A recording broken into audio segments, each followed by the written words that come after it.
એકત્રના શાળા સંવાદમાં આપ સૌનું સ્વાગત છે. વિદ્યાર્થી મિત્રો, ચાલો આજે એક એવી સફર પર જઈએ, એક એવી સફર જે આપણને ભૂતકાળમાં લઈ જશે. કલ્પના કરો એ સમયની જ્યારે આપણો દેશ પારતંત્રની એટલે કે ગુલામીની સાંકળોમાં જકડાયેલો હતો. આજે આપણે એ સંઘર્ષ, એ બલિદાન અને એ અંતિમ વિજયની ગાથાને ફરીથી જીવંત કરવાના છીએ. તો ચાલો સાથે મળીને ભારતની આઝાદીની આ પ્રેરણાદાયક ગાથા શરૂ કરીએ.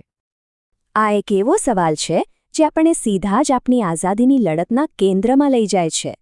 મીઠું, રોજબરોજની એક સાવ સામાન્ય વસ્તુ, એ આટલું શક્તિશાળી પ્રતીક કઈ રીતે બની ગયો?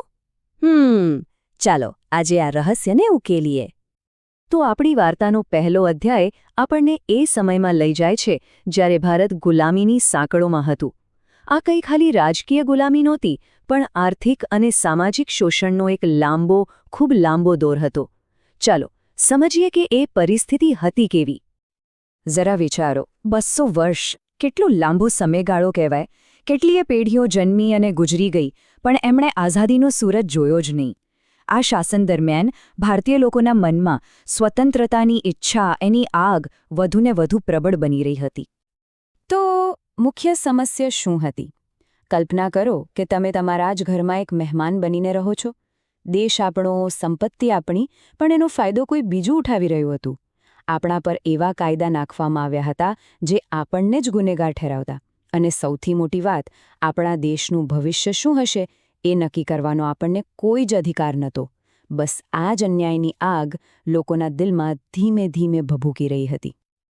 અને આવા સમયે આ લડાઈમાં એક નવા નાયકનો ઉદય થયો, જેમણે દુનિયાને એક એવું અનોખું અને શક્તિશાળી શસ્ત્ર આપ્યું જેની કોઈએ કલ્પના પણ નહોતી કરી.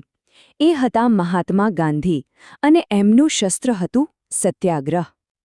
સત્યાગ્રહ એટલે શું? સાવ સરળ શબ્દોમાં કહીએ તો સત્ય માટેનો આગ્રહ. પણ આ ખાલી જીદ નહોતી, આ તો એક મનોવૈજ્ઞાનિક શસ્ત્ર હતું. એનો હેતુ સામેવાળાને નીચો દેખાડવાનો નહીં, પણ એને એના જ અન્યાયનો અરીસો બતાવવાનો હતો, જેથી એનું હૃદય પરિવર્તન થાય. ગાંધીજી માનતા હતા કે અન્યાયનો સામનો ગુસ્સાથી નહીં પણ નૈતિક હિંમતથી કરવો જોઈએ. હવે જુઓ, આ તફાવત ખરેખર સમજવા જેવો છે. એક બાજુ છે હિંસક વિરોધ, એનું શસ્ત્ર છે બંદૂક, તલવાર અને ગુસ્સો, અને એનું પરિણામ હંમેશા વિનાશ જ હોય છે. પણ બીજી બાજુ છે સત્યાગ્રહ, જેનું શસ્ત્ર છે સત્ય અને હિંમત, અને એનો ધ્યેય દુશ્મનને હરાવવાનો નહીં પણ એનું હૃદય જીતવાનો છે. કેવો ક્રાંતિકારી વિચાર હતો નહીં? તો આ સત્ય અને અહિંસાના શસ્ત્રનો વાસ્તવમાં ઉપયોગ કેવી રીતે થયો? એનો સૌથી શક્તિશાળી પ્રયોગ થયો દાંડી કૂચમાં. ચાલો આ ઐતિહાસિક સફરના સાક્ષી બનીએ. વિચારો તો, મીઠું દરેકના ભોજનનો ભાગ, પછી એ ગરીબ હોય કે અમીર. અંગ્રેજોએ એના પર પણ કર નાખ્યો. અને એટલું જ નહીં, આપણને દરિયા કિનારેથી મફતમાં મળતું મીઠું બનાવવાની પણ મનાઈ કરી દીધી. આ એક એવો અન્યાય હતો જેણે દેશના દરેક નાગરિકને સ્પર્શ્યો. 241 માઇલ, આ માત્ર એક આંકડો નથી, આ તો લગભગ અમદાવાદથી મુંબઈ જેટલું અંતર થયું, જે ગાંધીજી અને એમના 78 સાથીઓએ ધોમધકતા તાપમાં ધૂળની પરવા કર્યા વગર પગપાળા કાપ્યું હતું. એમનું દરેક પગલું બ્રિટિશ શાસન સામે એક પડકાર હતો. આ આંકડો એમના અતૂટ સંકલ્પ અને હિંમતનું પ્રતીક છે.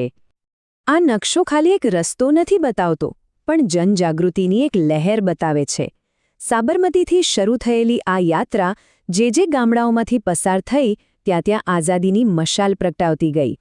જે યાત્રા માત્ર 78 લોકોથી શરૂ થઈ હતી, એ દાંડી પહોંચતા સુધીમાં તો હજારોના જનસહેલાબમાં ફેરવાઈ ગઈ હતી. આ 24 દિવસો ખાલી એક યાત્રા નહોતા, પણ એક તપસ્યા હતા. 12 માર્ચે શરૂ થયેલો આ સંકલ્પ દિવસ-રાત ચાલીને અનેક ગામોમાં આઝાદીનો સંદેશ ફેલાવીને ધીમે ધીમે એના અંતિમ મુકામ તરફ વધી રહ્યો હતો. આખો દેશ શ્વાસ રોકીને જોઈ રહ્યો હતો કે 6 એપ્રિલે દાંડીના કિનારે શું ઇતિહાસ રચાવાનો છે. અને આ છે એ ઐતિહાસિક ક્ષણ. 6 એપ્રિલ 1930ની સવારે ગાંધીજીએ દાંડીના દરિયા કિનારે ચપટી મીઠું ઉપાડ્યું અને બ્રિટિશ કાયદાનો ભંગ કર્યો.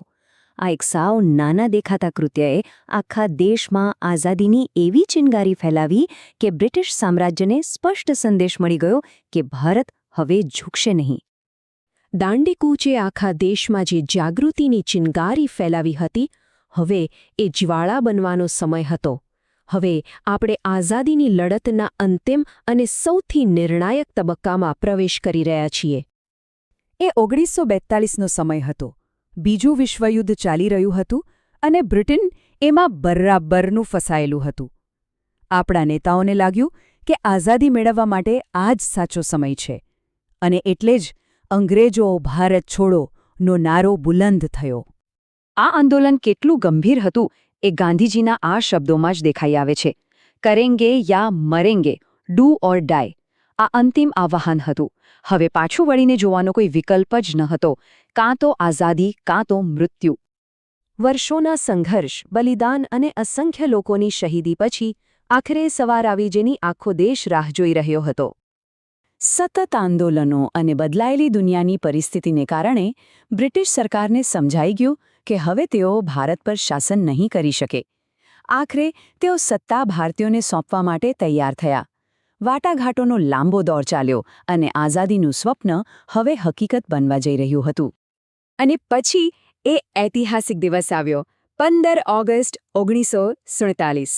સદીઓની ગુલામીનો અંત આવ્યો અને ભારતે એક આઝાદ રાષ્ટ્ર તરીકે શ્વાસ લીધો. એ એક એવો વિજય હતો જે લાખો લોકોના સંઘર્ષનું પરિણામ હતું. પણ શું આઝાદીનો અર્થ ખાલી એટલો જ હતો કે અંગ્રેજોનું શાસન પૂરું થયું? ના. ચાલો સમજીએ કે આ સ્વતંત્રતાનો સાચો અર્થ શું છે. આ સ્લાઇડ આખી વાર્તાનો સાર છે. 1947 પહેલાં આપણે ગુલામ હતા. 1947 પછી આપણે આપણા દેશના માલિક બન્યા. આપણને મત આપવાનો અધિકાર મળ્યો, આપણા પ્રતિનિધિઓ ચૂંટવાનો અધિકાર મળ્યો અને સૌથી અગત્યનું, આપણું ભવિષ્ય જાતે ઘડવાની શક્તિ મળી. તો આ લાંબી અને પ્રેરણાદાયક લડાઈમાંથી આપણે શું શીખી શકીએ? 3 મુખ્ય વાતો. પહેલું, કે જ્યારે આપણે એક થઈએ છીએ ત્યારે આપણે કોઈ પણ શક્તિનો સામનો કરી શકીએ છીએ. બીજું, કે હિંસા કરતાં અહિંસામાં અનેક ગણું વધુ બળ છે. અને ત્રીજું, કે કોઈ પણ મોટા ધ્યેય માટે બલિદાન આપવું જ પડે છે. અને અંતે, આ વાર્તાનો અંત નથી, પણ એક નવી શરૂઆત છે. આપણા પૂર્વજોએ આઝાદીની મશાલ આપણને સોંપી છે. હવે પ્રશ્ન એ છે કે આપણે સૌ સાથે મળીને આ મશાલના પ્રકાશને વધુ તેજસ્વી કેવી રીતે બનાવી શકીએ? આ એ સવાલ છે જેનો જવાબ આપણે સૌએ આપણા કાર્યોથી આપવાનો છે. આ રજૂઆત એકત્ર ફાઉન્ડેશન દ્વારા તૈયાર કરવામાં આવી હતી. ફરી મળીશું એક નવા વિષય સાથે. આભાર.